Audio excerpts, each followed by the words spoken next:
पंचगव्य की सीधी सी परिभाषा है, गाय द्वारा प्रदत्त 5 पदार्थ पंचगव्य कहलाते हैं, जिसमें मैं सर्वोपरि स्थान दूंगा गोबर, गोमूत्र, गोघृत, दूध और दही।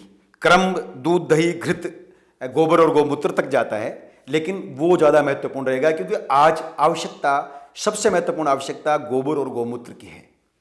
पंचगव्य महाऔषधि कहलाए गए हैं। हमारे ऋषियों ने पंचगव्य को महाऔषधि दी है। ऋषि मुनि और संतों की जब बात चलती है तो एक प्रतिनिधित्व सा सामने आता है कि किसी धर्म विशेष या समुदाय विशेष का प्रतिनिधित्व संत करते हैं, ऋषि करते हैं। यहाँ मैं अवगत करवाना चाहूँगा, वो कोई मेरी अवधारणा नहीं है, शास्त्र सम्मत अवधारणा है, शास्त्रों की बात है। और शास्त्र क्या है? शास्त्र विज्ञान सम्मत, वाणी विज्ञान सम्मत शोध है। और वो शोध कहते हैं कि हमारे ऋषि मुनि जो हैं वो वैज्ञानिक थे।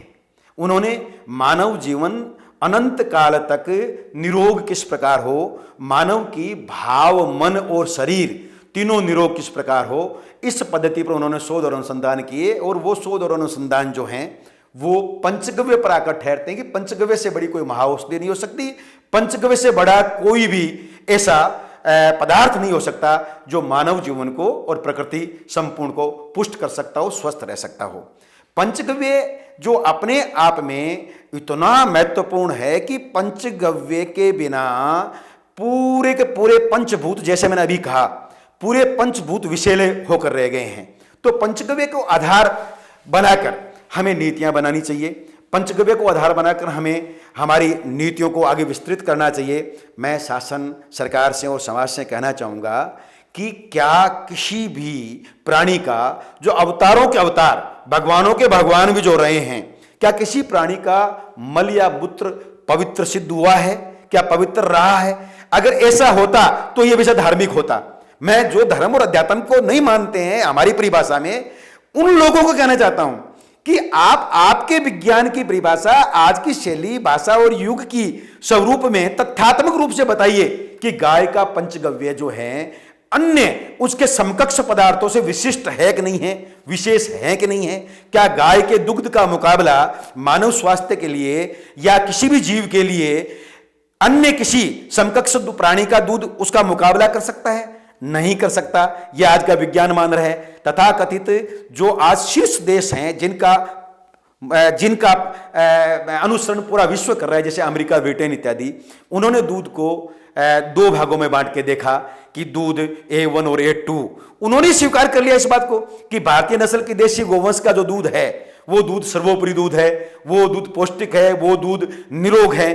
और जो दूध A1 है, वो A1 जो है, जो भारतीय नस्ल की गाय नहीं है, उस प्राणी का या भैंस इत्यादि अन्य प्राणियों का, वो दूध जो है वो दूध निश्चित रूप से हानिकारक है, स्वास्थ्यवर्धक नहीं है या गाय के दूध से कमतर है। तो वक्त आ गया है कि गाय के पंचगव्य को आज के विज्ञान और आज के शासन और समाज के वो प्रमुख पक्ष जिनकी समाज को दिशा देने में चलती है और प्रभावी हैं, उनका यह फर्ज बनता है, कर्तव्य बनता है, वो अपने आग्रहों को त्यागे। और सत्य अटूट होता है, अडिग होता है, अटल होता है। और वो सत्य यह कि पंचगव्य अपने समकक्ष प्राणियों के उन्हीं प्रकार के गव्यों से विशेष है, विशिष्ट हैं, श्रेष्ठ हैं और महान हैं। उस सत्य को वो अपनी कसौटी पर माने बेशक, अपने प्रकार से माने बेशक, लेकिन जब सिद्ध हो जाते हैं तो माने। गोमूत्र जो है, कैंसर इत्यादि असत्य जितनी भी बीमारियां हैं उनमें कारगर सिद्ध हुआ है। ये अमेरिका मान रहा है, ब्रिटेन मान रहा है। भारतवर्ष के ऋषि तो हजारों करोड़ों सालों से, लाखों सालों से, जब से हमारी सभ्यता ध्यान में आ रही है तब से कह रहे हैं कि गोमूत्र महाऔषधि है। तब अमेरिका, ब्रिटेन ने आज की पद्धति से मान लिया, फिर हमारे भारत की शासन पद्धति, शासकों के सामने कौन सी समस्या है? जब विज्ञान के शीर्षस्थ जो मानक हैं वो मानक मान रहे हैं कि गोमूत्र अन्य प्रकार के प्राणियों के गोमूत्र अनंतर विशिष्ट और विशेष हैं, गाय का दुग्ध अन्य समकक्ष दुग्ध पदार्थों से विशिष्ट दुग्ध हैं, गाय का घृत जो है, हमारे शास्त्र गाय के घृत को आयु कहते हैं, ओज कहते हैं, और विभिन्न नामों से शास्त्रीय विषय बहुत से नाम पुकारे जाते हैं। यानी साक्षात आयु, ओज यानी पराक्रम, तपस्या, ओज और एक प्रकार का बल, शक्ति, तमाम प्रकार को द्योतक है गो का घृत जो है। और समस्त बीमारियों का उन्मूलन करने में सक्षम है। आज दुर्भाग्य देखिए, गाय का घी खाने के लिए डॉक्टर मना करते हैं। उनकी मजबूरी है कि घृत में वसा होती है, वसा कहीं ना कहीं से मांस से जुड़ा होता है, लेकिन वो तो भैंस का हो सकता है, अन्य किसी प्राणी का घृत ऐसा हो सकता है। गाय का घृत तो आज भी हार्ट के मरीज, हृदय के जो बीमार लोग जो हैं उनको भी दिया जा सकता है। यह एक प्रमाणिक बात है और इस बात को विज्ञान को मानना चाहिए और सभी सजग पक्षों को जो गाय के पक्ष में खड़े हैं उनको मनवाने के लिए मजबूर करना चाहिए और यह करना होगा। मैं शासक वर्ग से और समाज को दिशा देने वाले सभी सबल पक्षों से निवेदन करना चाहता हूं कि गाय के गव्य पदार्थों को, जिन्हें हम पंचगव्य कहते हैं, उन्हें विशिष्टता का दर्जा दिया जावे